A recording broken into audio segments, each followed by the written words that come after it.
আজি সংবাদমেলখন কিয় আয়োজন কৰিছো আপোনালোকে সকলোৱে জানে। কালি অসমৰ মুখ্যমন্ত্ৰীয়ে বাজেটৰ ওপৰত যি ভাষণ দিছিলে, কিমান সময় দিছিলে? 1 ঘণ্টা 45 মিনিট মান। 1 ঘণ্টা 45 মিনিটৰ ভিতৰত প্ৰায় আটাইখিনি সময় মোকে গালি পাৰিছে, ৰাইজৰ দলকে গালি পাৰিছে। অৱশ্যে কথাটো এইটোৱে ভাল হৈছে যে অসমৰ মুখ্যমন্ত্ৰীয়ে কালি হিন্দু মুছলমান কৰিবলৈ সময় নাপালে। মই আচৰিত, অসমৰ মুখ্যমন্ত্ৰীয়ে, মই আপোনালোকক কৈছিলো, মই ফেচবুকতো লিখিছিলো যে অসমৰ মুখ্যমন্ত্ৰীয়ে মোক 7 মিনিট সময় ভাষণ দিবলৈ দিছে 2জন MLA থকাৰ কাৰণে। তেওঁলোকে কিমান ঘণ্টা সময় পাইছে তাৰে অসমৰ মুখ্যমন্ত্ৰীয়ে 1 ঘণ্টা 45 মিনিট সময় ভাষণ দিছে। মই কালি অসমৰ মুখ্যমন্ত্ৰীৰ গোটেই ভাষণটো আমাৰ ৰিচাৰ্চ টিমক মানে লিখি উলিয়াবলৈ দিলো, গোটেই ভাষণটো। আৰু গোটেই ভাষণটো যেতিয়া লিখি উলিয়ালো, অসমৰ মুখ্যমন্ত্ৰীৰ ভাষণৰ পেজটো হ'লগে পুৰা DTP কৰি দিয়াৰ পাছত 27 পেজ। আমি যি সময়ত 1 পেজ মান কথা ক'ব পাৰো, 1 পেজ মান ক'বলৈ সময় হয় আৰু মানে অসমৰ মুখ্যমন্ত্ৰীয়ে কালি এনেকুৱা 27 পেজৰ বক্তৃতা দিছে। কিন্তু সৌভাগ্যৰ কথা এটাই যে অসমৰ মুখ্যমন্ত্ৰীৰ বক্তব্যত কালি হিন্দু মুছলমান এই যিটো চিঞৰি থাকে, এই কথাটো ক'বলৈ সুযোগ পোৱা নাই। আনকি অসমৰ দুৰৱস্থাৰ কাৰণে অনবৰতে কংগ্ৰেছ চৰকাৰ জগৰীয়া, পুৰণি কংগ্ৰেছ জগৰীয়া, বিজেপি জগৰীয়া নহয়, এইটোকে সদায় তেওঁ তুলনা কৰি থাকে। কালি মোক গালি পাৰিবৰ কাৰণে আৰু আমাৰ ৰাইজৰ দলক গালি পাৰিবৰ কাৰণে তেওঁ কালি কংগ্ৰেছকো গালি পাৰিবলৈ সময় নাপালে 1 ঘণ্টা 45 মিনিটত। প্ৰথমবাৰৰ কাৰণে বোধহয় অসমৰ ৰাজনৈতিক ইতিহাসত বাজেটৰ সময়ত কমিউনেল কথা নোকোৱাকে বিজেপি চৰকাৰ দিনত প্ৰথমবাৰৰ কাৰণে ইকনমিক আৰু পলিটিকেল ইছ্যুৰ ওপৰত ডিছকাশ্যন হৈছে। মোক খেদি দিছে, মোক বাহিৰ কৰি দিছে। কিন্তু যোৱা বাজেট অধিৱেশনৰ সময়ছোৱাত ৰাইজৰ দলে যিবিলাক প্ৰশ্ন উত্থাপন কৰিছিলে, ৰাইজৰ দলে যিবিলাক কথা কৈছিলে যে 100% ইৰিগেশ্যন লাগিব, আশ্চৰ্যজনকভাৱে অসমৰ মুখ্যমন্ত্ৰীয়ে কৈছে যে আমি ভূটানৰ পাদদেশত বাক্সা, তামুলপুৰ, কোকৰাঝাৰ এইবিলাক জিলাত আমি 365 দিনেই জলসিঞ্চনৰ ব্যৱস্থা কৰিম।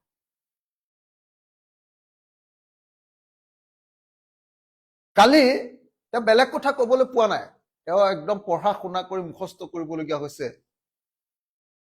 কিমান মেটাৰনেল মৰ্টেলিটি ৰেট হৈছে, কিমান ইনফেণ্ট মৰ্টেলিটি, শিশু মৰাৰ পৰিমাণ কিমান হৈছে, মাল্টি ডাইমেনশ্যনেল পভাৰ্টি ইণ্ডেক্সত অসমৰ অৱস্থা কেনেকুৱা, এইবিলাক কথা তেওঁ উত্তৰ দিবলৈ বাধ্য হৈছে। গতিকে এটা বস্তুত প্ৰথমতে কৈ লওঁ যে ৰাইজৰ দলৰ সবল অৱস্থানৰ কাৰণে অসমৰ মুখ্যমন্ত্ৰীৰ চৰিত্ৰ কিছু পৰিমাণে হ'লেও বদলি হ'বলৈ বাধ্য হৈছে। আৰু আমি 2জন বিধায়ক হৈয়ে ৰাইজৰ দলে বিজেপি দলক তৰা নৰা চিঙাই অসমৰ অৰ্থনৈতিক প্ৰশ্নবিলাকত মাত মাতিবলৈ বাধ্য কৰিছো। এতিয়া মই নোট লিখি লৈছিলো, হিমন্ত বিশ্ব শৰ্মাই যি 27 পৃষ্ঠাৰ কথা কৈছিলে তাৰ ওপৰত মই উত্তৰ দিবলৈ যিটো নোট লিখি লৈছিলো, এইটো নোট গাই দিলে আজি আপোনালোকৰ ৰাতিপুৱাবগৈ। 1 2 3 4 5 6 7 8 9 10 11 12, 13, 14 পৃষ্ঠাৰ মোৰ নোটেই হৈছিলেগে কাৰণ তেওঁ ইমান কথা কৈছে ইমান ফেক কৰিছে ইমান বেছি এক্সাজাৰেট কৰিছে ইমান কথা কৈছে প্ৰত্যেকটো প্ৰশ্নৰ মই উত্তৰ দিব পাৰো মোৰ হাতত প্ৰত্যেকটো প্ৰশ্নৰ সমুদায় উত্তৰ মজুত আছে কিন্তু যেতিয়া এজন মানুহে 1.5 ঘণ্টা ভাষণ দি 27 পৃষ্ঠাৰ কথা কয় 1 ঘণ্টা 45 মিনিট তেতিয়াহ'লে তাৰ উত্তৰো মই 1.5 ঘণ্টাই দিব লাগিব আৰু 1.5 ঘণ্টা প্ৰেছ মিট কৰিলে আপোনালোকে মোক ইয়াতে এৰি থৈ নিশ্চয় আপোনালোকৰ হাউচলৈ গুচি যাব লাগিব সেইকাৰণে মই চমুকে অসমৰ মুখ্যমন্ত্ৰীৰ কেইটামান কথা আপোনালোকৰ সন্মুখত উত্থাপন কৰিছো প্ৰথমবাৰৰ কাৰণে অসমৰ মুখ্যমন্ত্ৰীয়ে কালি ক'লে তেওঁ স্বীকাৰ কৰিছে যে ৰাজ্য চৰকাৰে একো কৰিব পৰা নাই নৰেন্দ্ৰ মোদীৰ আশীৰ্বাদতহে অসমখন চলি আছে মই আপোনালোকৰ সন্মুখত উত্থাপন কৰিছিলো আপোনালোকৰ নিশ্চয় মনত আছে যে অসমৰ বাজেটৰ মাত্ৰ 30% অসম চৰকাৰে খৰচ কৰিব পাৰিম বুলি দেখুৱাইছে 20% ধাৰৰ পৰা আহিব বুলি দেখুৱাইছে আৰু 50% কেন্দ্ৰীয় চৰকাৰে দিব বুলি দেখুৱাইছে অৰ্থাৎ 1,54,000 কোটি টকাৰ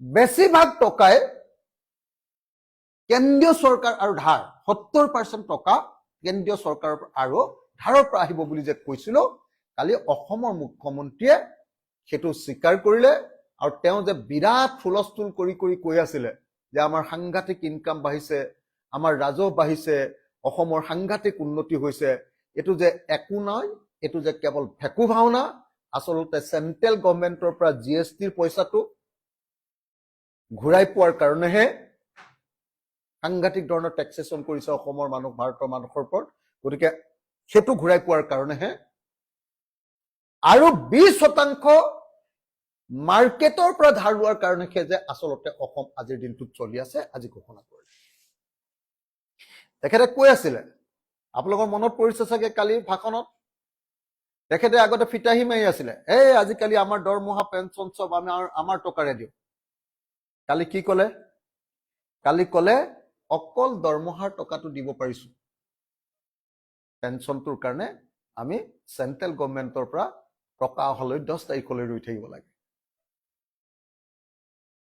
অকল দৰমহা নহয় অকল পেনচনো নহয় লগত আৰু এটা কমিটেড এক্সপেন্ডিচাৰ আছে সেইটো হল সুদ দিব লাগে প্ৰত্যেক মাহতে ইমান ধাৰ লৈছে 31 মাৰ্চ 2026 লৈকে ধাৰ লৈছে 1,96,000 কোটি টকা আজিৰ দিনটোলৈকে এই ধাৰ হৈছেগে 2,20,000 কোটি টকা 2,20,000 কোটি টকাৰ ওপৰত ইন্টাৰেষ্ট মাহেকত কিমান দিব লাগিব সেই পইচাও সেন্ট্ৰেল গভৰ্ণমেন্টৰ পৰা আহিলেহে দিব পাৰে সেই কথাটো তেওঁ স্বীকাৰ কৰিবলৈ বাধ্য হ'ল অৰ্থাৎ অসমৰ যে অৰ্থনৈতিক অৱস্থা ভাল নহয় অসমে যে হসাহসিকে স্বাৱলম্বী হোৱাৰ পৰা এতিয়াও 70 যোজন দূৰ বুলি যে কয় 70 যোজন দূৰত যে আছে 70 যোজন দূৰত যে আছে সেই কথাটো আজিৰ দিনটোত স্বীকাৰ কৰিবলৈ বাধ্য হ'ল তাৰ পাছত তেখেতে ক'লে যে মানুহৰ দুটা দৃষ্টিভংগী থাকে আমাৰ নিচিনা মানুহবিলাকৰ দৃষ্টিভংগী থাকে যে আমেৰিকাৰ জন হপকিন্স হস্পিটেলখনৰ লগত আমাৰ মেডিকেল কলেজখন আমি তুলনা কৰোঁ আৰু তেখেতৰ দৃষ্টিভংগীটো হ'ল যে কংগ্ৰেছৰ দিনত মেডিকেল হস্পিটেলখন বেয়া আছিল তাতকে এতিয়া বেছি ভাল হৈছে গতিকে তেখেত পজিটিভ আৰু আমি ইন্টাৰনেশ্যনেল ষ্টেণ্ডাৰ্ডৰ কথাটো ভাবু কাৰণে আমি নেগেটিভ এতিয়া মই অসমৰ জনতাক সুধিব খুজিছো যে কংগ্ৰেছৰ দিনত গুৱাহাটী মেডিকেল কলেজখন লেতেৰা আছিল এতিয়া তাতকে সাফা হৈছে কংগ্ৰেছৰ দিনত গুৱাহাটী মেডিকেল কলেজখন বিল্ডিং বিলাক অলপ সৰু আছে, এতিয়া তাতকে ডাঙৰ হৈছে। কংগ্ৰেছৰ দিনত পইচা নোলোৱাকে মেডিকেল কলেজত চিকিৎসা হৈছিল, এতিয়া পইচা লৈছে। এতিয়া প্ৰত্যেকটো ক্ষেত্ৰতে পইচা লয়। এক্সৰেত পইচা, MRIত পইচা, MRIত 8,000 মান নেকি ন, পাহৰিলো। পাহৰিলো মানে মই MRI বহুত বাৰ কৰাইছো, কিন্তু মোৰ যিহেতু MLA হোৱাৰ কাৰণে আজিকালি এইটো ফ্ৰী হৈ গ'ল, গতিকে MRIটো কেইটকা 8,000 মান লয় নেকি, 8,000 নে 6,000 নলয় জানো, ইমান টকা লয়। এতিয়া এই কথাটো অসমৰ মুখ্যমন্ত্ৰীক যদি কওঁ যে আপুনি পইচাও লৈছে অথচ দৰৱ নাই, আপুনি পইচাও লৈছে অথচ MRIটো কৰিবৰ কাৰণে এমাহৰ পিছত ডেট দিয়ে, আপুনি হস্পিটেলত পইচাও লৈছে অথচ এক্সৰেটো কৰিবৰ কাৰণে 15 দিনৰ পাছত মাতে, সেই কথাটো ক'লে আমি নিগেটিভ মানুহ। আমি বোলে জন হপকিন্স হস্পিটেলৰ লগত গুৱাহাটী মেডিকেল কলেজৰ তুলনা কৰি আছো। তেখেতৰ মতে পজিটিভ মানুহ সেইজন যিজনে কংগ্ৰেছৰ দিনতকে বিজেপিৰ দিনত ভাল হৈছে বুলি যি কয়, সেই মানুহজনৰ নাম পজিটিভ। এতিয়া মই তেনেকুৱা পজিটিভ এতিয়ালৈকে হ'ব পৰা নাই, কিন্তু অসমৰ মুখ্যমন্ত্ৰীয়ে এনেকুৱা পজিটিভ যে হৈছে, এইটো এটা তেওঁ নিজে মনত পেলাই দিছে। তেখেতে কৈছে যে বিৰোধীয়ে কৈ আছে যে আমাৰ চৰকাৰৰ টকা নাই, পিছত আকৌ স্বীকাৰো কৰিছে যে হয় পইচা নাই, আমি অকল দৰমহাটো দিব পাৰো, দৰমহাও দিব নোৱাৰে, দৰমহা 35,000 কোটি টকা, সিমানো নাই ইনকাম, মিছা কথা। দৰমহাটো কমপ্লিট দিব নোৱাৰে, ঠিক আছে, তেওঁ কৈছে দৰমহা দিব পাৰো। তাৰ পাছত আকৌ তেওঁ কৈছে যে আমাৰ ইমান উন্নতি হৈছে, আমাৰ এই কি কয় আমাৰ এছেম্বলি চৌহদটোৱে তাৰ প্ৰমাণ। মইতো জনামতে নতুন এছেম্বলি ভৱনটো তৰুণ গগৈ চৰকাৰৰ দিনত আধাৰশিলা স্থাপন কৰা হোৱা নাছিল নেকি বাৰু? মই জনামতে যদিও সেইটো কমপ্লিট সৰ্বানন্দ সোণোৱাল চৰকাৰৰ দিনত হৈছে, নতুন এছেম্বলি ভৱন কিন্তু তৰুণ গগৈ ডাঙৰীয়াৰ দিনতে আৰম্ভ কৰা হৈছিল। মোৰ যদি ভুল হোৱা নাই, স্মৃতি শক্তিয়ে যদি মোক ঠগা নাই, তেতিয়াহ'লে মোৰ মতে এছেম্বলি ভৱনটো কিন্তু তৰুণ গগৈ চৰকাৰৰ দিনতে আৰম্ভ হৈছিল। যদি তৰুণ গগৈ চৰকাৰৰ দিনত আৰম্ভ হোৱা এটা ভৱন কমপ্লিট কৰাৰ কাৰণে গোটেই বিজেপি চৰকাৰখনক ক্ৰেডিট দিব লাগে। আজি অসমত নেশ্যনেল গেমছ হৈছে, আজি অসমত ইণ্টাৰনেশ্যনেল কিবা এটা গেমছ হৈছে, তাৰ কাৰণে যদি কিবা ক্ৰেডিট পাব লাগে কংগ্ৰেছ চৰকাৰে পাব লাগে। বিজেপি চৰকাৰেতো এটাও ষ্টেডিয়াম বনা নাই। কিন্তু মুখ্যমন্ত্ৰী হিমন্ত বিশ্ব শৰ্মাই কৈছে যে নহয়, কংগ্ৰেছৰ দিনত একো ইনফ্ৰাষ্ট্ৰাকচাৰ কৰা নাছিলে, এওঁলোকৰ দিনতে চব কৰিছে। মইতো দেখিছো যে এওঁলোকৰ দিনত নতুনকে কৰা ইনফ্ৰাষ্ট্ৰাকচাৰ এটাই, আৰু যিটো জ্যোতি বিষ্ণু হলৰ নামত যে যিটো 5,000 মানুহ বহিব পৰা হল এটা বনাইছে, সেইটোৰ বাহিৰে আপোনালোকে কওকচোন ডাঙৰ কিবা এটা ইনফ্ৰাষ্ট্ৰাকচাৰৰ নাম মোক কওকচোন যে হিমন্ত বিশ্ব শৰ্মাই কৰিলে। টুইন টাৱাৰ কৰিম বুলি কৈছিলে, কৰিলে নেকি? ডাঙৰ ইনফ্ৰাষ্ট্ৰাকচাৰ অসমৰ ডেভেলপমেণ্টৰ কাৰণে তেওঁৰ যদি কিবা অৱদান আছে, সেইটো হ'ল অভাৰব্ৰিজ বিলাক। হিমন্ত বিশ্ব শৰ্মাৰ যদি কিবা অৱদান অসমৰ ডেভেলপমেণ্টৰ কাৰণে এতিয়ালৈকে বিশেষভাৱে কৈছে, সেইটো হ'ল অভাৰব্ৰিজ বিলাক, উৰণ সেতু। আৰু উৰণ সেতু বিলাক কেলে নিৰ্মাণ কৰিছে? কাৰণ ধাৰ লওঁতে তাত চৰ্ত দিছে যে যদি তোমালোকে ধাৰ ল'বলৈ কয়, তেতিয়াহ'লে তাৰ এটা নিৰ্দিষ্ট পাৰ্চেণ্টেজ কেপিটেল এক্সপেণ্ডিচাৰ কৰিব লাগিব। কেপিটেল এক্সপেণ্ডিচাৰ ৰাজহ ব্যয় নহয়, দৰমহাত খৰচ কৰিলে নহ'ব, ক'ৰবাত বিল্ডিং বা এনেকুৱা দলং বনাব লাগিব। গতিকে বেলেগ একো নবনাই কি কৰিছে, বিল্ডিং কেইটামান বনাইছে, তাৰ পৰা দলং কেইখনমান বনাইছে, তাৰ পৰা কমিশ্যন খাইছে। এইটোতো ডেভেলপমেণ্ট নাই হিমন্ত বিশ্ব শৰ্মাৰ চৰকাৰৰ দিনত। তাৰ পাছত এইবাৰ ক'লে যে পীযুষ হাজৰিকাক কৃষি আৰু জলসিঞ্চন দিয়াৰ কাৰণে মই তেওঁক পাখি কটা বুলি ক'লো। পীযুষ হাজৰিকাক যে পাখি কাটিছে সেইটো পৃথিৱীৰ চব মানুহে জানে, কিন্তু মই ক'বলগীয়া কথা নহয় নহয়। পীযুষ হাজৰিকাই যে তেওঁক পাখি কটাৰ পাছত 5 দিন মান যে তেওঁ কান্দি কান্দি ঘৰতে সোমাই আছিলে সেইটো কথাও চবে জানে পীযুষ হাজৰিকাক যে পাখি কটাৰ পাছত পীযুষ হাজৰিকাই যে 2খন নে 3খন কেবিনেট বৈঠকত উপস্থিত থকা নাছিলে সেইটো কথাও চবে জানে আৰু পীযুষ হাজৰিকাক ভাল লগাবলৈ পীযুষ হাজৰিকাই সিন্ডিকেট বিলাক চলাইছিলে সেই সিন্ডিকেট বিলাক সব জয়ন্ত মল্লক দি দিলে কাঢ়ি লৈ কাৰণ জয়ন্ত মল্লই পাৰ্চেন্টেজটো হিমন্ত বিশ্বক অলপ বেছিকে দিলে ধৰা পৰি গল পীযুষ গতিকে জয়ন্তই যেহেতু বেছিকে দিলে গতিকে জয়ন্তক এতিয়া সব সিন্ডিকেট বিলাক দি দিলে যেহেতু পীযুষ হাজৰিকাই অলপ কমকে দিছিলে গতিকে ডিপাৰ্টমেণ্ট অকমান কমকে দিলে তেওঁ আগতকে অলপ গুৰুত্বটো কমাই দিলে আৰু যেহেতু জয়ন্ত মল্ল বৰুৱাই অলপ বেছিকে পইচা দিছিলে আৰু হিমন্ত বিশ্ব শৰ্মাৰ কথা বেছিকে মানিছিলে গতিকে তেওঁক বিত্তমন্ত্ৰী দি গোটেই পইচা পাতি সব বিত্ত বিভাগৰ সব কাম হিমন্ত বিশ্ব শৰ্মাই কৰে খালি লেমটো এটা ধৰি থৈছে যাতে মিটিংখনত গৈ এওঁ সময় নাপায় মিটিংখনত গৈ জয়ন্ত মল্ল বৰুৱাই যাতে বহি থাকিব পাৰে এটা বাক্য চাগে ইয়াত জয়ন্ত মল্ল বৰুৱাৰ বাজেটখনত নাই সব হিমন্ত বিশ্ব শৰ্মাৰ বাজেট সেইকাৰণে কৈছে যে আমাৰ বাজেটতো থাকিবই হিমন্ত বিশ্ব শৰ্মাৰ 18টা কি আছিল এটো অষ্টাদশী মালা থাকিবই অজন্তা নেওগৰ কথা থাকিবই আৰে অষ্টাদশী মালাত তোমালোকে যিকিটা কথা কৈছিলা ইয়াত হেকিটা নাই নহয় আৰু ইয়াত অষ্টাদশী মালা নাই নহয় ইয়াত 22টা দশী মালা দিছা তোমালোকে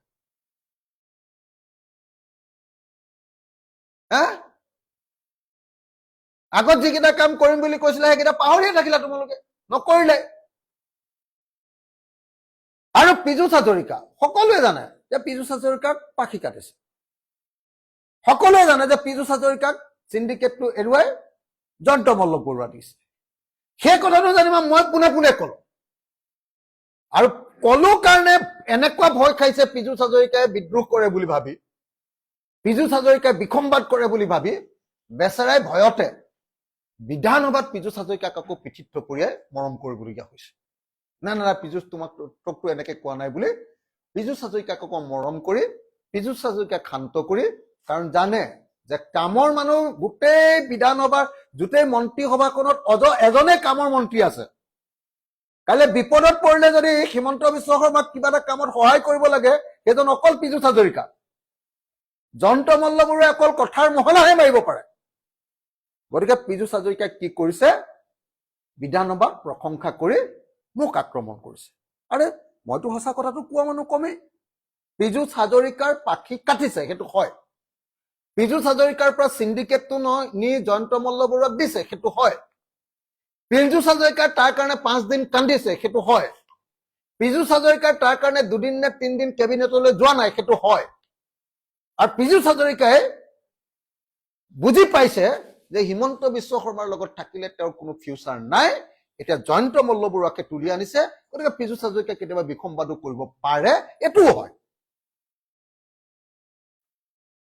সেইটো সঁচা কথাটো কোৱাৰ কাৰণে মোক বেয়া পালে কি হ'ব পালে পাব পাৰে মই কথাটো সঁচা কথা কোৱা মানুহ কৈ দিছো তাৰ পাছত বেচেৰাই একদম মুখৰ আগতে ধৰা পৰি গল বেচেৰাই কলে বোলে হিমন্ত বিশ্ব শৰ্মাই বোলে আমাৰ দৰিদ্ৰতা ইমান হ্ৰাস পাইছে যে আমাৰ 14.1% দৰিদ্ৰতা হ্ৰাস পালে মই সুধিলো ঠিক আছে আগতে কংগ্ৰেছৰ দিনত দৰিদ্ৰ ৰাজ্যৰ ভিতৰত অসম কেই নম্বৰত আছিল আপোনাৰ দিনত এতিয়া অসম কেই নম্বৰ তেতিয়াহে উৰগিহি গছৰ উৰটো ওলাল যে কংগ্ৰেছৰ দিনত 21 আগত আছিলে অৰ্থাৎ দৰিদ্ৰতাৰ ক্ষেত্ৰত অলপ কম আছিলে 1 পইণ্ট 7 নম্বৰত আছিলে 8 নম্বৰটো আছিলে হিমন্ত বিশ্ব শৰ্মাৰ দিনত দৰিদ্ৰতাৰ ক্ষেত্ৰত অসম 6 নম্বৰ হৈ গল এই কথাটো কোৱাৰ কাৰণে ইমান লাজ পাবলৈ কি আছে দৰিদ্ৰতাটো দৰিদ্ৰতাটো দূৰ কৰিম বুলি ক'ব পৰাটো সেই মুখ্যমন্ত্ৰীৰ কেপাচিটি দৰিদ্ৰ ৰাজ্যখনক দৰিদ্ৰ বুলি কোৱাটো যদি লাজ তেতিয়াহ'লে মুখখন আৰু কলা কাপোৰে বান্ধি থৈ মনে মনে থন মদন গোপাল কংগ্ৰেছৰ মানুহকেইটাৰ নিচিনাকে একো নোকোৱাকে বহি থাকিলে হ'ব আপোনালোকে নিজে ভাবক কথাটো গতিকে মুখ্যমন্ত্ৰীয়ে নিজে স্বীকাৰ কৰি ললে যে হয় অসম ভাৰতবৰ্ষৰ ভিতৰতে 6 নম্বৰ আটাইতকৈ বেছি দৰিদ্ৰ ৰাজ্য, 6 নম্বৰ আটাইতকৈ দৰিদ্ৰ ৰাজ্য। আৰু তেওঁ কম্পিটিশ্যন বিহাৰৰ লগত কৰি আছে, তেওঁ কম্পিটিশ্যন মহাৰাষ্ট্ৰৰ লগত কৰা নাই। তেওঁ নিজে ক'লে নহয়, ক'লেনে নাই বাৰু? তেওঁ ক'লে যে মই আমেৰিকাৰ লগততো কম্পিটিশ্যন কৰিব নোৱাৰো। তাৰমানে দৰিদ্ৰতা দূৰীকৰণৰ ক্ষেত্ৰত গুজৰাট বা মহাৰাষ্ট্ৰৰ লগত তেওঁ কম্পিটিশ্যন নকৰে, তেওঁ বিহাৰৰ লগত। আৰু কাৰ লগত? বোলে নিজৰ ঘৰত কৰিম। কাৰ লগত? কংগ্ৰেছৰ তৰুণ গগৈৰ লগত কম্পিটিশ্যন। এনেকুৱা মুখ্যমন্ত্ৰীজনক দূৰদৰ্শী মুখ্যমন্ত্ৰী বুলি কোনে ক'ব? কওক আপোনালোকে।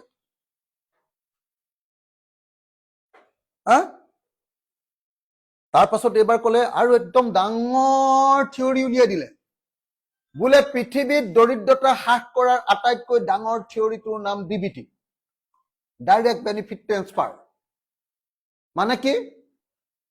মানে 1250 টকা দি অসমৰ মহিলাসকলক দৰিদ্ৰতাৰ পৰা মুক্ত কৰিছে অসম চৰকাৰে। তাৰমানে কাইলৈ যদি বেনিফিচিয়াৰী স্কিমটো কৰি দিয়ে, মানে নাইকিয়া কৰি দিয়ে, নাই যদি হৈ যায়, তেতিয়াহ'লে অসম আকৌ দৰিদ্ৰ ৰাজ্যবিলাকৰ ভিতৰত আটাইতকৈ 1 নম্বৰ দৰিদ্ৰ ৰাজ্য হৈ যাব। কথাটো আপোনালোকে বুজিলে নে নাই? আপোনালোকে চাব দেই, মুখ্যমন্ত্ৰীয়ে ক'লে যে মই দৰিদ্ৰতা হ্ৰাস কৰিছো অৰুণোদয় দি, অৰুণোদয়টো দেশৰ গোটেই ৰাজ্যবিলাকৰ কাৰণে এতিয়া মডেল হৈ গ'ল, এনেকে কৈ আছে। যদি তুমি 1250 টকা দি অসমীয়া মানুহক দৰিদ্ৰতাৰ পৰা মুক্ত কৰিলা, তেতিয়াহ'লে সেই দৰিদ্ৰতাৰ মুক্তিৰ স্বৰূপটো অসমীয়া মানুহেতো বুজি পালে। 1250 টকীয়া বৰ দৰিদ্ৰতা মুক্তি। আটাইতকৈ ইণ্টাৰেষ্টিং কথা, মহিলাবিলাকক 1250 টকা, হায়াৰ ছেকেণ্ডেৰীত পঢ়ি থকা ল'ৰাবিলাকৰ কাৰণে 800 টকা, ডিগ্ৰী পঢ়ি থকা ল'ৰাবিলাকৰ কাৰণে 1250 টকা, আৰু MA পঢ়ি থকা ল'ৰাবিলাকৰ কাৰণে 2000 টকাৰ নতুন অৰুণোদয় স্কিম কৰি এইবাৰটো অসমক ভাৰতবৰ্ষৰ ভিতৰত আটাইতকৈ ধনী ৰাজ্যত পৰিণত কৰি পেলাবলৈ হিমন্ত বিশ্ব ৰেডি। আগতে অকল মহিলাক দৰিদ্ৰতাৰ পৰা মুক্ত কৰিছিলে, এইবাৰ আমাৰ স্কুলৰ ল'ৰা ছোৱালীবিলাককো হায়াৰ ছেকেণ্ডেৰীত 800 টকাকে দিব মাহেকত। খেৰে বাপু, যদি সঁচাকে কিবা এটা কৰিব খুজিছা, তেতিয়াহ'লে অসমৰ শিক্ষা ব্যৱস্থাটো বিনামূলীয়া কৰি দিয়া। নাম্বাৰ 1, পৃথিৱীৰ সকলো দেশতে, ভাল দেশতে শিক্ষা বিনামূলীয়া। নাম্বাৰ 1। নাম্বাৰ 2, শিক্ষা লোৱাৰ পাছত প্লেচমেণ্ট, চাকৰি যাতে পায় তাৰ ব্যৱস্থা নিশ্চয়তা কৰি দিয়া। এইটোহে চৰকাৰ। ছাত্ৰ ছাত্ৰীক 800 টকা দিয়াটো চৰকাৰ নেকি? মাহে মাহে ছাত্ৰ ছাত্ৰীক 1200, ডিগ্ৰী পঢ়ি থকা ল'ৰা ছোৱালী এটাক 1250 টকা দিলে কি হ'ব বাৰু কওকচোন? কি ঘোঁৰাৰ ঘাস কাটিব পাৰিব 1250 টকায়?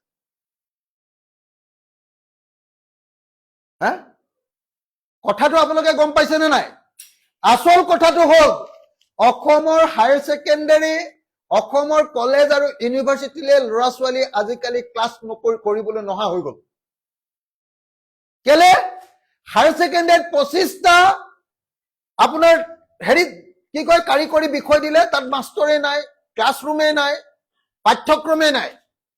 ডিগ্ৰী কোৰ্চত যিমানবিলাক 7th আৰু 8th ছেমিষ্টাৰ কৰিলে, 7th আৰু 8th ছেমিষ্টাৰ কাৰণে এজনো নতুনকে শিক্ষক দিয়া নাই, এটাও ক্লাছৰুম বনোৱা নাই, পঢ়িবলৈ জাগা নাই, বহিবলৈ জাগা নাই, মাষ্টৰ নাই, কোৰ্চ নাই, কিতাপ নাই। গতিকে কি কৰিছে? একদম এতিয়া ড্ৰপ আউট ৰেটৰ ক্ষেত্ৰত গোটেই ভাৰতবৰ্ষৰ ভিতৰত জানেনে নাই আপোনালোকে? ছেকেণ্ডেৰী স্কুলৰ ক্ষেত্ৰত গোটেই ভাৰতবৰ্ষৰ ভিতৰত আধাতে স্কুল এৰা ল'ৰা ছোৱালী অসমত 1 নম্বৰ। এতিয়া অকল LP school, secondary, higher education চবতে ড্ৰপ আউট ৰেট ইমান বেছি হ'ব যে দেশত হাহাকাৰ লাগি যাব। সেইকাৰণে 800 টকা, 1250 টকা আৰু 2000 টকা দিবলৈ লৈছে। সেই কথাটো ক'বলৈ লাজ কৰিছে হিমন্ত বিশ্ব শৰ্মাই। মই মুকলিকে দেখুৱাই দিয়াৰ কাৰণে তেওঁ লাজ পাইছে। মই মুকলিকে দেখুৱাই দিওঁ খোলাখুলিকে কথাবিলাক, সেইকাৰণে তেওঁ বেয়া পাইছে। মোকে গোটেই গালি পাৰিছে। প্ৰথমবাৰৰ কাৰণে মুখ্যমন্ত্ৰীয়ে অসহায় স্বীকাৰোক্তি এটা দিছে যে অসমত যদি আমি অকল জলসিঞ্চন, অখিল গগৈ চিঞৰি আছে জলসিঞ্চন কৰক, জলসিঞ্চন কৰক, 3বাৰ খেতি কৰক, 3বাৰ খেতি কৰক। মুখ্যমন্ত্ৰীয়ে অসহায়ভাৱে কৈছে যদি মই গোটেইখিনি জলসিঞ্চনতে পইচা দি দিওঁ, তেতিয়াহ'লে মোৰ এডুকেশ্যন কেনেকে চলিব, তেতিয়াহ'লে মোৰ পানী যোগান খোৱা পানী যোগান কেনেকে চলিব, তেতিয়াহ'লে মোৰ পঞ্চায়ত ডিপাৰ্টমেণ্ট কেনেকে চলিব, তেতিয়াহ'লে মোৰ টুৰিজিম কেনেকে চলিব। তাৰমানে তেওঁৰ হাতত যে পইচা নাই অসহায়ভাৱে স্বীকাৰ কৰিছে। আৰু জীৱনত প্ৰথমবাৰৰ কাৰণে মোৰ জীৱনৰ আটাইতকৈ ডাঙৰ সাফল্যটো হ'ল যে জীৱনত প্ৰথমবাৰৰ কাৰণে হিমন্ত বিশ্ব শৰ্মা আৰু বিজেপি চৰকাৰৰ সন্মুখত মই জলসিঞ্চন শব্দটো উলিয়াইছো। ইৰিগেশ্যন অৰ্থাৎ পানী দিব লাগে আৰু বছৰত 3 বাৰ খেতি কৰিব লাগে। জাতি কেতিয়াও ভেকুলীৰ বিয়া পাতি জীয়াই থাকিব নোৱাৰে। এই কথাটো মই অসমৰ আমাৰ ৰাইজৰ দলে অসমৰ ৰাজনীতিলৈ আনিছো আৰু অসমৰ মুখ্যমন্ত্ৰীৰ মাথা বেয়া কৰি দিছো যে তেওঁ এতিয়া ইৰিগেশ্যনৰ কাৰণে পইচা ধৰিবলৈ বাধ্য হৈছে। এইবাৰ বাজেটখনত আপোনালোকে দেখিলে নে নাই, বিজু হাজৰিকাক তেল মাৰিবৰ কাৰণে আৰু আমি ইৰিগেশ্যন কৈ থকাৰ কাৰণে সেই প্ৰশ্নটোক বাজেটত ভৰাবৰ কাৰণে অকল গোটেই বাজেট ভাষণটোত অকল এটা ডিপাৰ্টমেণ্টকে পইচা দিয়া বুলি কৈছে। সেইটো হ'ল পীযুষ হাজৰিকাৰ ইৰিগেশ্যন 3,000 পৰা 4,000 কোটি টকা। দুটা কাৰণত, এক, আমি যে ইৰিগেশ্যনৰ কথা কৈ গোটেই অৱস্থা বেয়া কৰি দিছো, ভেকুলী বিয়া পাতিছে, আমাক পানী যোগান লাগে, 3 বাৰ খেতি লাগে। ভয় খাই গৈছে চিএমএ, এইটো মানুহে এতিয়া বেয়াকে পাব, এতিয়া চিএমএ ভয় খাই গৈছে, গতিকে এইটো আনিবলগীয়া হৈছে। সেইকাৰণে আপোনালোকক একদম স্পষ্টকে কৈ দিছো যে প্ৰথমবাৰৰ কাৰণে অসমৰ ইতিহাসত জলসিঞ্চনৰ প্ৰশ্নটো যদি কোনোবাই যেনেকৈ ধান কিনাৰ কথাটো প্ৰথমবাৰৰ কাৰণে মই আনিছিলো, তেনেকে জলসিঞ্চনৰ প্ৰশ্নটো অসমৰ ইতিহাসত প্ৰথমবাৰৰ কাৰণে আমি ৰাইজৰ দলে আনিছো। এতিয়া অসমৰ মুখ্যমন্ত্ৰীয়ে কৈছে যে দৰিদ্ৰতা দূৰ কৰিম আমি পইচা দি, ডিবিটি ডাইৰেক্ট বেনিফিট ট্ৰেন্সফাৰ। মই কৈছো দৰিদ্ৰতা দূৰীকৰণৰ একমাত্ৰ আটাইতকৈ খন্তেকীয়া উপায়টোহে ডিবিটি, ডাইৰেক্ট পইচা দিয়াটো। আচল দৰিদ্ৰতা দূৰীকৰণৰ লক্ষ্য কেতিয়াও ডিবিটি হ'ব নোৱাৰে। গতিকে ডিবিটি এটা ইণ্টেৰিয়াম মেজাৰ, পটককে অলপ সময়ৰ কাৰণে কৰিবলগীয়া কাম, কিন্তু দৰিদ্ৰতা দূৰীকৰণৰ কাৰণে যি বিশেষ ব্যৱস্থা ল'ব লাগে সেই ব্যৱস্থা এই বাজেটত একেবাৰে নাই। সেই কথাটো কোৱাৰ কাৰণে তেওঁ লাজ পাইছে। তেওঁ ইকনমিক্স নাজানে বুলি মই কৈ দিলো, সেইকাৰণে তেওঁ লাজ পাইছে। তাৰ পাছত কৈছে যে আমি অৰুণোদয়ক আক্ৰমণ কৰো, নিযুত মইনাক আক্ৰমণ কৰো, কিন্তু ড্ৰপ আউট বাঢ়ি যোৱাৰ বাবে নিযুত মইনা দিবই লাগিব, নিযুত বাবু দিবই লাগিব, এই বুলি কৈছে তেওঁ। তো এনেকে বুলি কৈছে। তেওঁ কৈছে যে মোৰ লগত মই নিজে প্ৰতিযোগিতা কৰিব পাৰো, মই বেলেগ ৰাজ্যৰ লগত প্ৰতিযোগিতা কৰিব নোৱাৰো।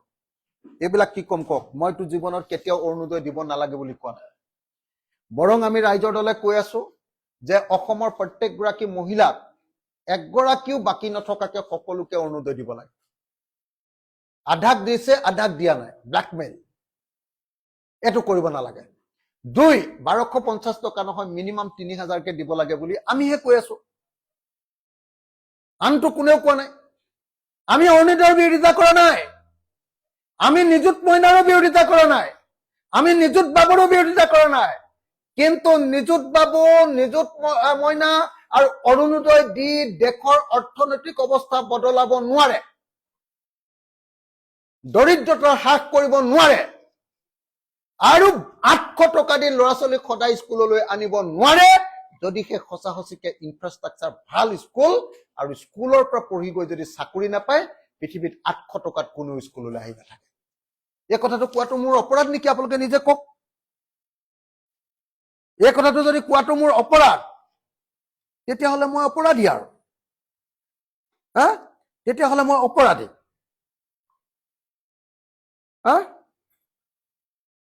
এতিয়া তাৰ পাছত তেওঁ কৈছে যে জিডিপি, জিএছটিপি বিৰাট ডাঙৰ লেকচাৰ মাৰিছে যে আমাৰ জিডিপি 1,85,000 কোটি টকা, 1,85,000 টকা হৈ গ'ল। যে এজন মানুহৰ কি কয় পাৰ কেপিটা ইনকাম, আমাৰ এজন মানুহৰ পাৰ কেপিটা ইনকাম 1,85,000 হৈ গ'ল। মই চালো যেতিয়া স্থিৰ মূল্যত, যেতিয়া চালো স্থিৰ মূল্যত চাওঁতে দেখিলো যে আচল কথাটো সেইটো নহয়। আচল কথাটো হ'ল যে স্থিৰ মূল্যত আমাৰ পাৰ কেপিটা ইনকাম খুব কম। 1 নম্বৰ গোৱা, কিমান আছে জানেনে? স্থিৰ মূল্যত নকৈ বাৰু, মই কাৰেণ্ট মূল্যতে 1 নম্বৰত গোৱা আছে। কিমান জানেনে? 8,48,000 টকা। আমাৰ ছিকিম আছে 7 লাখ টকা। এবছৰত ছিকিমৰ এজন মানুহে 7 লাখ টকা ইনকাম কৰে। দিল্লীও প্ৰায় 7 লাখ টকা ইনকাম কৰে এজন মানুহে। অসমে কিমান কৰে? অসমে কৰে তেখেতৰ মতে 1,85,000 টকা কাৰেণ্টত। য'ত 8,80,000 মান টকা ইনকাম কৰে গোৱাৰ মানুহে, তাত আমি 2 লাখো ইনকাম নকৰোঁ। এইটো কি জিডিপি হ'ল? জিডিপি কি কয়? পাৰ কেপিটা ইনকাম হ'ল। পাৰ কেপিটা ইনকামৰ দিশৰ পৰা আমি তল ফালৰ পৰা 7 নম্বৰ। অসমীয়া মানুহৰ অৰ্থনৈতিক অৱস্থা এনেকুৱা যে 31খন ৰাজ্য আৰু কেন্দ্ৰীয় শাসিত অঞ্চলৰ ভিতৰত এজন অসমীয়া মানুহৰ ইনকাম তল ফালৰ পৰা 7 নম্বৰ। আৰু এইটো ভাৰতবৰ্ষৰ পাৰ কেপিটা ইনকাম যিটো গড়, সব ৰাজ্যৰ গড় যদি ধৰো, তাতকে অতি কমেও 50,000 টকা কম। কেনেকে আমি অসমখন ভাল ৰাজ্য হলো? ধনী ৰাজ্য কেনেকে হলো? ধনী ৰাজ্য হোৱাৰ কাৰণে কোনো ব্যৱস্থাই কৰা নাই, একো ব্যৱস্থাই কৰা নাই। তাৰ পাছত কৈছে এইবাৰ ক'লে যে আমি কৰ্মচাৰীবিলাকক মোক ক'লে বোলে অখিল গগৈয়ে কৰ্মচাৰীবিলাকক ওল্ড পেঞ্চন স্কিম দিয়াৰ কথা কৈছে। আজিকালি কোনো কৰ্মচাৰীয়ে ওল্ড পেঞ্চন স্কিম OPS নিবিচাৰে, এই বুলি হিমন্ত বিশ্ব শৰ্মাই ক'লে। মই কালি ফেচবুকত এটা পোষ্ট দিলো, বোলো অকল কৰ্মচাৰীবিলাকে মোক জনাওক, অসমৰ কৰ্মচাৰীবিলাকে মোক জনাওক যে আপোনালোকে কিমান মানুহে একচুৱেলি আপোনালোকৰ কৰ্মচাৰীবিলাকৰ ভিতৰত কিমান মানুহে একচুৱেলি আপোনালোকে পুৰণি পেঞ্চন স্কিম বিচাৰে আৰু কিমান মানুহে নতুন পেঞ্চন স্কিম বিচাৰে। মই এটা পোষ্ট দিলো, তেতিয়া 10,900টা কমেণ্ট আহিছে। 10,900টা কমেণ্ট অহাৰ পাছত 100% মানুহ, এজন মানুহক বাদ দি, তাকো সেই মানুহজন মই চালো কোন মানুহ, তেওঁ আকৌ লিখিছে যে মই চিৰকাল সৰ্বানন্দ সোণোৱালৰ ভক্ত, ডিব্ৰুগড় বিজেপিৰ কিবা এটা ডিপাৰ্টমেণ্টৰ তেওঁ হেড। সেই মানুহজনৰ বাহিৰে তেওঁ কৰ্মচাৰী হয় নে নহয় মই নাজানো। 10,900 কমেণ্টৰ ভিতৰত 10,900 কমেণ্টেই কৈছে, কৰ্মচাৰীয়ে কৈছে যে আমাক OPS লাগে। সেইকাৰণে মই মুখ্যমন্ত্ৰীক চেলেঞ্জ কৰিছো যে আপুনি কৈছে যে অসমৰ কৰ্মচাৰীয়ে NPS বিচাৰে, মই কৈছো অসমৰ কৰ্মচাৰীয়ে মোক সদায় কৈ আছে যে OPS লাগে। আপুনি এটা গণভোট প্লেবিচাইট লওক, কৰ্মচাৰীৰ পৰা এটা মতামত লওক, ভোটিং কৰক যে কৰ্মচাৰীৰ কিমানে NPS বিচাৰে আৰু কিমানে OPS বিচাৰে। মই গ্যাৰান্টি দিছো আপুনি 99%ত হাৰিব, 99%ত আপুনি হাৰিব। কৰ্মচাৰীৰ পৰা ভোট লওক। তাৰপিছত এইবাৰ ক'লে যে অসমৰ কৰ্মচাৰীবিলাকক আমি গোটেই ৱেষ্ট এছিয়াত হুলস্থুল হৈ আছে, ইমান অৱস্থা বেয়া, যুদ্ধ হৈছে, তাৰ মাজতো আমি দিয়ে দিছো,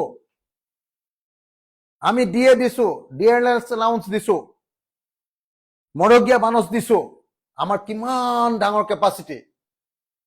তাৰপাছত মই সব কৰ্মচাৰীবিলাকক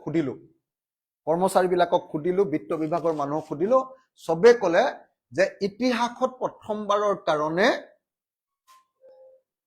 জানুৱাৰী মাহৰ পৰা ডিয়াৰনেছ এলাউন্স সদায় দিয়ে, ইতিহাসত প্ৰথমবাৰৰ কাৰণে এইবাৰ জুন মাহৰ পৰা দিছে। জানুৱাৰী, ফেব্ৰুৱাৰী, মাৰ্চ, এপ্ৰিল, মে, এই 5 মাহ খাই দিছে হিমন্ত বিশ্ব শৰ্মাই। প্ৰথমবাৰৰ কাৰণে ইতিহাসত কৰ্মচাৰীৰ 5 মাহৰ দিয়ে বা মৰগীয়া বানচ খাই দিছে, ইতিহাসত প্ৰথমবাৰৰ কাৰণে। কেনেকুৱা মিছা কথা কয় হে এই মানুহজনে। তো সব মানুহক মই সুধিলো। তাৰ পাছত NPS APS গ'ল, এইটো গ'ল। কৈছে যে বামপন্থীসকলে অসমক ফিউডেল ষ্টেট বনাব খুজিছে। ফিউডেল শব্দটো অৰ্থটো তেওঁ চাগে নাজানে। আমি হলো খুব ইকনমিক্স পঢ়ি থকা মানুহ, মাৰ্ক্সবাদ পঢ়ি থকা মানুহ, পৃথিৱীৰ ৱৰ্ল্ড ক্লাছ ক্লাছিক্স বিলাক পঢ়ো, গতিকে ফিউডেলিটি বোলা বস্তুটো তেওঁ বুজি নাপায়। ফিউডেলিজিম যদি কোনোবাই কৰিছে গোটেই ভাৰতবৰ্ষত, ফিউডেল আউটলুকটো আনিবলৈ চেষ্টা কৰিছে বিজেপিয়ে। এই যে পুৰণি ধৰ্মীয় চিন্তা সববিলাক, পুৰণা যি কাম নকৰি খোৱা চিন্তাবিলাক, কেপিটেল খৰচ নকৰি এনে ওপৰতে খোৱা চিন্তাবিলাক, ধৰ্ম, মন্দিৰ, মঠ মন্দিৰ, এইবোৰ সব সামন্তীয় ফিউডেল চিন্তা। এতিয়া এওঁ কৈছে যে বামপন্থী বিলাকে অসমত কি কৰিব খুজিছে, ফিউডেল ষ্টেট বনাব খুজিছে। নাজানে, শব্দবিলাকে নাজানে। মুখ্যমন্ত্ৰী হৈছে, এনে ডিবেট কৰা ল'ৰাবিলাকৰ নিচিনাকে নপঢ়া নুশুনাকে বেলেগৰ পৰা মুখৰ পৰা শুনি কথা কোৱা মানুহ।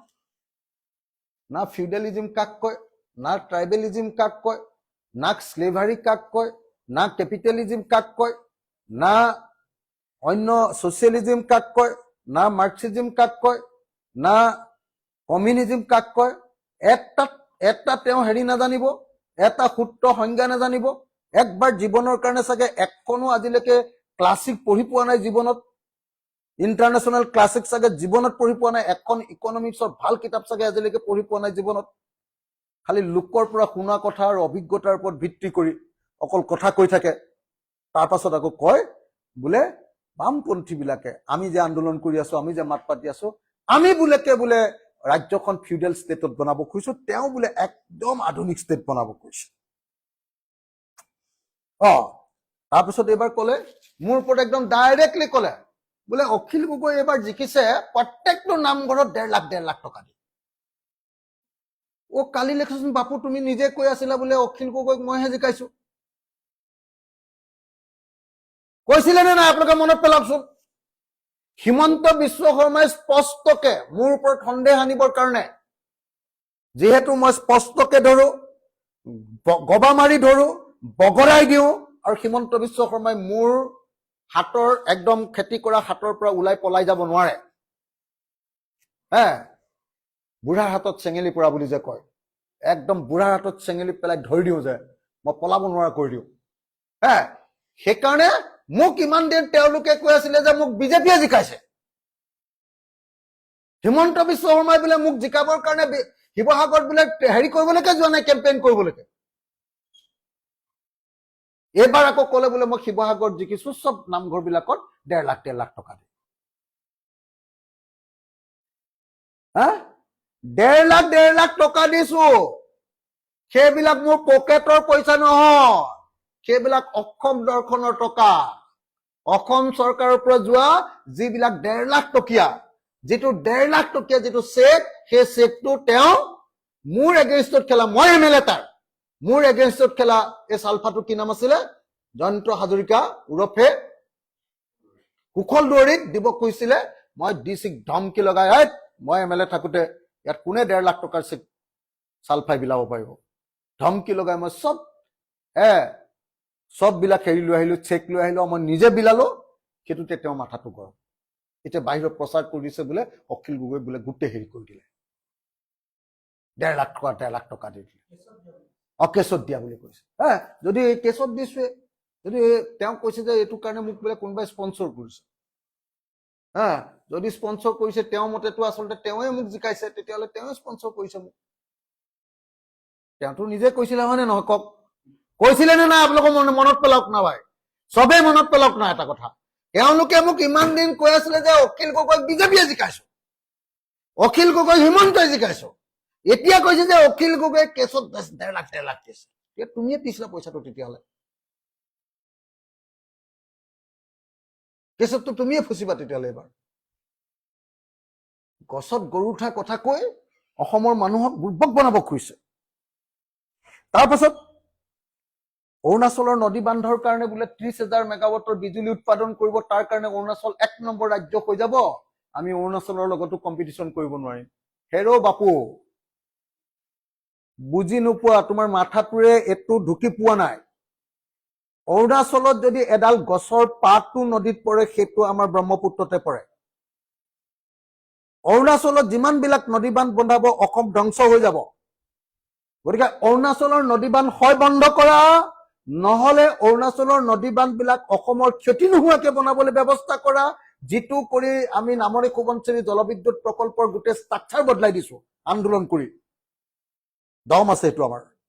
আৰু নহলে অৰুণাচলে যে পাৱাৰ উৎপাদন কৰিব কেনি যাব, অসমৰ ওপৰেদি নগাৰ চংটালৈহে বা অসমৰ ওপৰেদি যাব, তাৰ ওপৰত টেক্স লগাই দিয়া, নিজে নিজে অসম ধনী হৈ যাব। মাথাত মাল লাগিব, এনেই কথা কলে নহব। এনেই মুখ্যমন্ত্ৰী বুলি জহাই থাকিলে নহব। এনেই আনক দাদাগিৰি কৰি ভয় খুৱাই থাকিলে নহব। অখিল গগৈক ভয় খুৱাই থাকি লাভ নাই। মই থোৰাই কেয়াৰ নকৰো আপোনালে। মই আপুনি যদি সঁচাকে অসমক টকা থকা ৰাজ্য কৰিব লাগে, ভূটানে যে ইয়াতে পাৱাৰ প্ৰডিউচ কৰিছে, আমাৰ অসমৰ ওপৰেদি পাৰ হৈ যাব, চবতে টেক্স লগাই দিয়ক। হে, অৰুণাচলত যিমান পাৱাৰ প্ৰডাকশ্যন হ'ব অসমৰ ওপৰেদি যাব, নহলে কেনি যাব? হাৱাই দি পঠিয়াব নেকি পাৱাৰ? ওপৰেদি যাব না, হয় তলেদি নহলে ওপৰেদি যাব লাগিব। হে, তেতিয়াহ'লে সেই ওপৰেদি যোৱাটোৰ ওপৰত টেক্স লগাই দিয়ক না, তেতিয়াহ'লে আমি নিজে নিজে ধনী হৈ যাওঁ। সেইবোৰ মাথা মুণ্ড একো নাই, বুদ্ধি চুদ্ধি একো নাই, খালি বিৰোধী পক্ষক কেনেকে বদনামী কৰিব লাগে। কংগ্ৰেছটোতো মৰিয়ে গ'ল, কংগ্ৰেছেতো একোৱে মাত নামাতে। এতিয়া গোটেই অকল আক্ৰমণটো অখিল গগৈ, অখিল গগৈ, অখিল গগৈ। মোক এটা কথা কওকচোন, পৃথিৱীত কোনোবা এনেকুৱা সদন আছে নেকি তাৰ বিৰোধী বিধায়কজনক কোনোবাই চুমা বাবা বুলি গালি পাৰে? তাৰ আটাইতকৈ সক্ৰিয় বিৰোধী বিধায়কজনক কোনোবাই কি কয়, পিংপং বল বুলি কয়। তাৰ আটাইতকৈ বিৰোধী বিধায়কজনক পিন্টু মিন্টু বুলি কয়। এতিয়া দুজন হলো কাৰণে কালি CM পিন্টু মিন্টু মোক কৈ আছে। এনেকুৱা ননচেন্স আনচিভিলাইজড, এনেকুৱা ননচেন্স আনচিভিলাইজড কোনোবা চিফ মিনিষ্টাৰ আজিলৈকে পৃথিৱীৰ ইতিহাসত জন্ম হৈছে নেকি?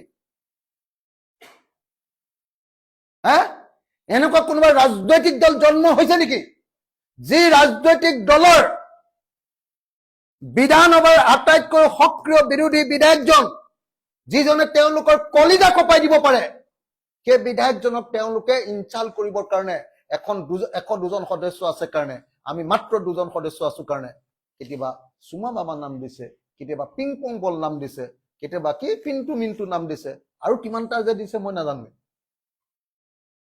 এয়াই তেওঁলোকৰ সংস্কৃতি, সনাতন সংস্কৃতি। এয়াই বিৰোধী পক্ষৰ প্ৰতি তেওঁলোকৰ সন্মান। আহকচোন হিমন্ত বিশ্ব শৰ্মাই 1 ঘণ্টা ভাষণ দিয়ক আৰু মই 1 ঘণ্টা ভাষণ দিওঁ অসমৰ অৰ্থনীতিৰ ওপৰত। তেওঁক মই প্ৰতি ছেকেণ্ডত বগৰাই দিম নে নাচাওঁ? প্ৰতি ছেকেণ্ডত মই বগৰাই দিম। তেওঁ 1 মাহ পঢ়ি আহক, মই 1 দিনো কিতাপ নোচোৱাকে থাকিম। ইমান দিন পঢ়ি থকাটোৱে মোৰ হৈ যাব। কথা কবলৈ আহিছে। মোৰ নিচিনা মানুহটোক তেওঁ কি চুমা বাবা নাম বুলি কয়? মোৰ নিচিনা মানুহটোক তেওঁ পিংপং বল বুলি কবলৈ চেষ্টা কৰে? মোৰ নিচিনা যিটো মানুহে আটাইতকৈ বিৰোধী হিচাপে আটাইতকৈ ইম্পৰ্টেণ্ট কথাখিনি কওঁ, সেই মানুহটোক পিন্টু মিন্টু নাম দিয়ে।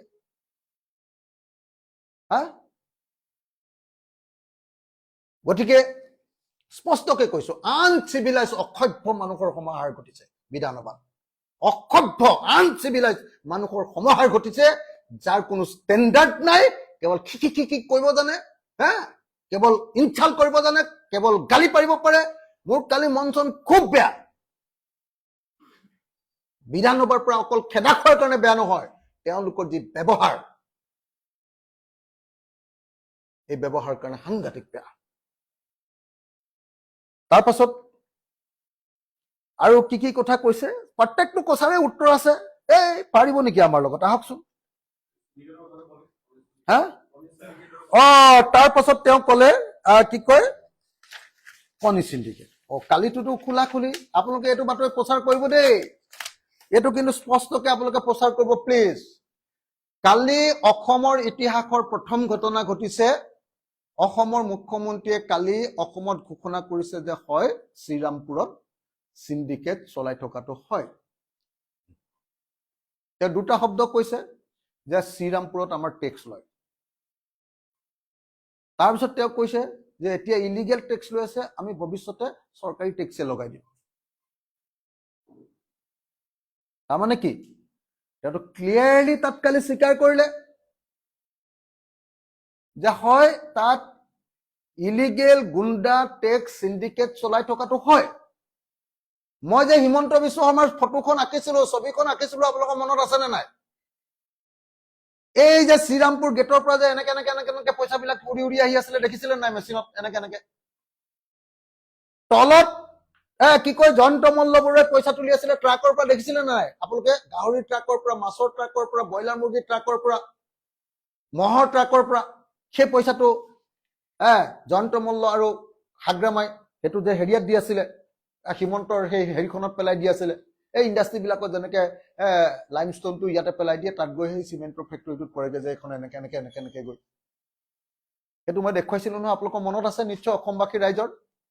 মই আপোনালোকক সঁচা কথা কব খুজিছো, ৰাইজ আপোনালোকে যিজন হিমন্ত বিশ্ব শৰ্মাক দেখিছে, সেই হিমন্ত বিশ্ব শৰ্মাৰ কাৰণেই আজি অসমত সকলো বস্তুৰ দাম বাঢ়িছে। কাৰণ তেওঁ যেতিয়াৰ পৰা ৰাজনীতি কৰিবলৈ লৈছে, তেতিয়াৰ পৰা এনেকুৱা ২ নম্বৰী চিণ্ডিকেট ৰাজনীতিৰ জনক হল অসমত হিমন্ত বিশ্ব শৰ্মা। চিণ্ডিকেট ৰাজনীতিৰ জনক হৈ থকা অৱস্থাত চিণ্ডিকেটৰ প্ৰথম যিকেইটা মানুহ আছিলে, এজন আছিলে মানৱ ডেকা, এজন আছিলে সুশান্ত বৰগোহাঁই, এজন আছিলে পীযুষ হাজৰিকা। এইবিলাক আছিলে চিণ্ডিকেটৰ প্ৰথম মানুহ। কাৰ মানুহ আছিলে? হিমন্ত বিশ্ব শৰ্মা। এতিয়া এই গোটেই ঠিকাটো কাক দিছে জানেনে? চিণ্ডিকেটৰ এই গোটেই ঠিকাটো এতিয়া দিছে জয়ন্ত মল্লবৰুৱা। নামনি অসমখন তাৰ লগত হেৰিয়াক দি দিছে, কি বুলি কয়, হাগ্ৰামা মহিলাই উজনি অসমখনৰ আমাৰ শদিয়াৰ বিধায়কজনৰ নাম কি? বলিন চেতিয়া, আৰু হেৰিয়াক দিছে বলিন চেতিয়া আৰু ভাস্কৰ শৰ্মা। আৰু বাকীখিনি মই কাইলৈ বা পৰহিলে বাকী ডাঙৰ ডাঙৰ আটাইতকৈ ডাঙৰ চিণ্ডিকেট। আৰু আটাইতকৈ ডাঙৰ কথা মই আপোনালোকক আজিয়ে কৈ থলো দেই, অসমত আজি যে ইমান বেছি ড্ৰাগছ আহিছে, তাৰ কাৰণে হিমন্ত বিশ্ব শৰ্মাই জগৰীয়া। হিমন্ত বিশ্ব শৰ্মাই কেইজনমান মানুহৰ জৰিয়তে ম্যানমাৰ, থাইলেণ্ড আৰু ইণ্ডোনেছিয়াৰ পৰা যি চুপাৰী আনে, সেই চুপাৰীৰ ভিতৰতে চব ড্ৰাগছ বিলাক আহে। সোণৰ বিস্কুট বিলাক যে, সোণৰ বিস্কুট, ড্ৰাগছ, যিমান বিলাক আহিব লাগে, বন্দুক, পিষ্টল, মৰণাস্ত্ৰ, সব বিলাক বস্তু সেই কি কয় আপোনাৰ চুপাৰী গাড়ী বিলাকত আহে। আৰু সেইটো কোনে চলাই আছে? হিমন্ত বিশ্ব শৰ্মাই। গতিকে অসমত ড্ৰাগছ কেনেকে বন্ধ হব? যেতিয়ালৈকে হিমন্ত বিশ্ব শৰ্মাই চুপাৰী চলাই থাকিব, চিণ্ডিকেট, তেতিয়ালৈকে অসমত ড্ৰাগছ বন্ধ কেনেকে হব কওক? প্ৰধানমন্ত্ৰীৰ কাৰ্যালয় আৰু হোম মিনিষ্ট্ৰীয়ে কৈছে যে কোনো পধ্যে বাহিৰৰ পৰা হেৰি নানিবা, তোমালোকে ড্ৰাই বেটেল না কি কয় চুপাৰী নানিবা। তথাপি হিমন্তই তাৰ লোভ এৰিব পৰা নাই। তাৰ ফলস্বৰূপে গোটেই অসমত যে ড্ৰাগছ আহিছে বেচিকেলি এই চুপাৰীৰ লগত। ভৱিষ্যতে মই এই বিষয়ত আপোনালোকক একদম শুদ্ধ তথ্য আৰু প্ৰমাণ সহকাৰে গোটেই বস্তুখিনি দি দিম। কোন কিমান মানুহ ধনী হৈছে এইটোৰ পৰা, কেনেকে, চব মই দি দিম আপোনালোকক। তো তেতিয়াহ'লে মই বহুত বেছি দীঘলীয়াকে কোৱা হ'লগে। এতিয়া কেইটা বাজিলে? 4টাই বাজিলে, হৈ গ'ল। আৰু বেছি সময় নকওঁ। আপোনালোকে কিবা যদি আৰু স্পেচিয়েল প্ৰশ্ন আছে সুধিব পাৰে। বেছিভাগ প্ৰশ্নৰে চাগে উত্তৰ দিয়া হৈ গৈছে মোক।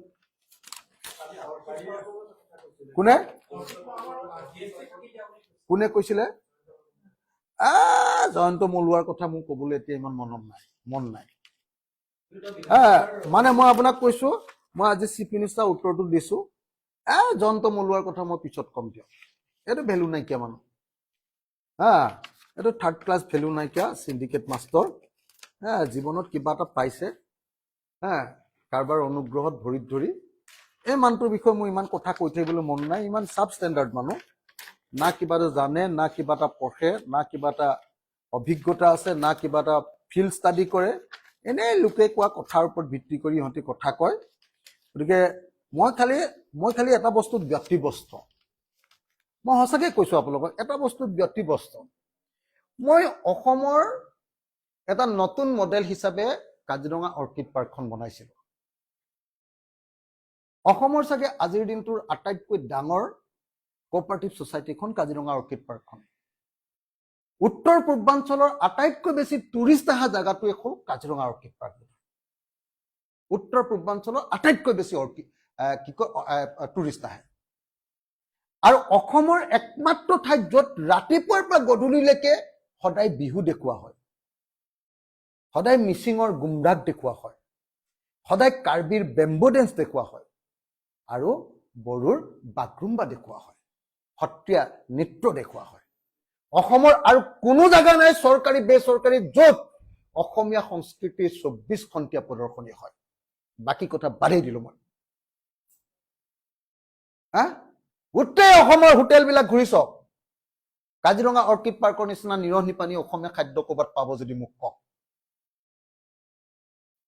তাৰ পাছত এই অৰ্কিড পাৰ্কখনৰ বিৰুদ্ধে যে ইহঁতৰ কিমান অসন্তুষ্টি অভিযোগ, মই সেইকাৰণে সদায় কৈ থাকো বোলো অৰ্কিড পাৰ্কখন লৈ তহঁতি ভাবিছ চাগে মই তাৰ পৰা পইচা পাওঁ। অৰ্কিড পাৰ্কখনৰ পৰা পইচা নাপাওঁ। GST ফাঁকি মৰাটো বাদেই দিয়ক, দৰমহা দিবলৈকে পইচা নোজোৰে। প্ৰত্যেক বছৰে ছেপ্টেম্বৰ অক্টোবৰ আৰু আগষ্ট, ছেপ্টেম্বৰ অক্টোবৰ এই 3 মাহৰ দৰমহাৰ কাৰণে মই ক'ৰবাৰ পৰা ধাৰ লৈ দিব লাগে, মই মোৰ পত্নীৰ পৰা লৈ দিব লাগে, মই মোৰ শুভাকাংক্ষীৰ পৰা লৈ দিব লাগে। GST ফাঁকি মৰা কথাটো বাদ দিয়ক, GSTটো ৰেগুলাৰ দি থাকে, কিমান দিয়ে মইতো নাচাওঁ, এইটো CSI আৰু সচিবে চাই। মোৰতো এইবাৰ পইচা পাতিৰ লগত সম্পৰ্ক নাই, মই না 1 টকা চোঁ না 1 টকা খাওঁ। অৰ্কিড পাৰ্কৰ পইচা পাতিৰ লগত মোৰ কোনো সম্পৰ্ক নাই। মই চেয়াৰমেন, চহীটো কৰি দিব লাগে, চহীটো কৰি দিওঁ। চেকখনত চহীটো কৰি দিওঁ। তাৰ বাহিৰে মই নাচাওঁ সেইবিলাক বস্তু। খালি মই তাৰ ছাৰ্ভিচটো অসমীয়া মানুহৰ এটা অনুষ্ঠান যাতে পৃথিৱীৰ মানুহে ভাল পায় তাৰ কাৰণে মই চেষ্টা কৰোঁ।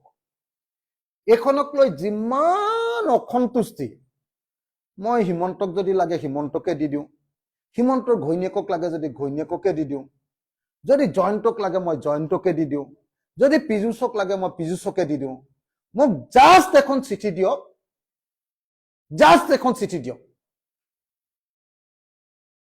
হিমন্ত বিশ্ব শৰ্মাই কওক যে এখন চৰকাৰক লাগে মই দি দিম, মোক লাগে হিমন্তক লাগে মই দি দিম, ৰিণিকীক লাগে মই দি দিম, জয়ন্তক লাগে দি দিম, জয়ন্তৰ ঘৈণীয়েকৰ নাম নাজানো বাৰু, তেওঁক লাগে মই দি দিম। মই এখনৰ পৰা পইচা নাপাওঁ নহয়। সিহঁতি ভাবি থাকে যে অখিল গগৈ ইমান যে হাল্লা খৰচটো কৰি থাকে অৰ্কিড পাৰ্কৰ পৰা পইচা পায়। গতিকে অৰ্কিড পাৰ্কত এটা ঝাটকা মাৰি দিও ই ঠাণ্ডা হৈ যাব। এইটো সেই অৰ্কিড পাৰ্কৰ পৰা পইচা নাপাওঁ। প্ৰত্যেক বছৰে লাষ্টৰ মাহকেইটাত মই পইচা নি ভিক্ষাৰ নিচিনাকে মানুহৰ পৰা খুজি নি আকৌ জমা দিবগে লাগে, দৰমহা দিবলৈ নোজোৰে। এটা কনচেপশ্যনটোত গণ্ডগোল আছে। আমাৰ অৰ্কিড পাৰ্কে ৰেগুলাৰ, কেতিয়াবা 15 দিন 10 দিন কেতিয়াবা GST দেৰি হ'ব পাৰে, বেলেগ কথা দিয়াটো, ৰেগুলাৰ GST পইচা দিয়ে। কিন্তু জয়ন্ত মল্ল বৰুৱাৰ এই পামখনৰ পৰা কিমান GST দিয়েনো এবাৰ সুধিমগে নেকি, মই যাম নেকি এবাৰ তাৰ পামখনলৈ। মনত আছেনে আপোনালোকক সেই যোৱাবাৰ যে দেখুওৱা পামখন? মনত আছে নাই? মানুহৰ মাটি, চৰকাৰী মাটি দখল কৰি যে বিৰাট ডাঙৰ যে গৰু পোহা যে গৰু চোৰকেইটাই গৰু পোহা যে পামখন, মনত আছেনে নাই? সেই পামখনৰ পৰা কিমান GST দিয়ে যাম নেকি, চাবলৈ যাব নেকি আপোনালোক মোৰ লগত? মই লৈ যাম আপোনালোকক, জয়ন্তৰ একদম পামত ভৰাই আনিম, আপোনালোকক ফাৰ্মত ভৰাই আনিম। ঠিক কিমান GST দিয়ে দেখুৱাই দিব, আৰু আমাৰ কাজিৰঙা অৰ্কিড পাৰ্কত কিমান GST দিয়ে দেখুৱাই দিম তাত। Thank U.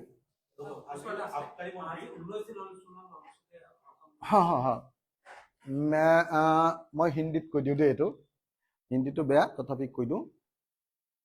आज 19 डेज हो गया है कि सोनम जी, वांगचुक सोनम जी ने अनशन कर रहा है।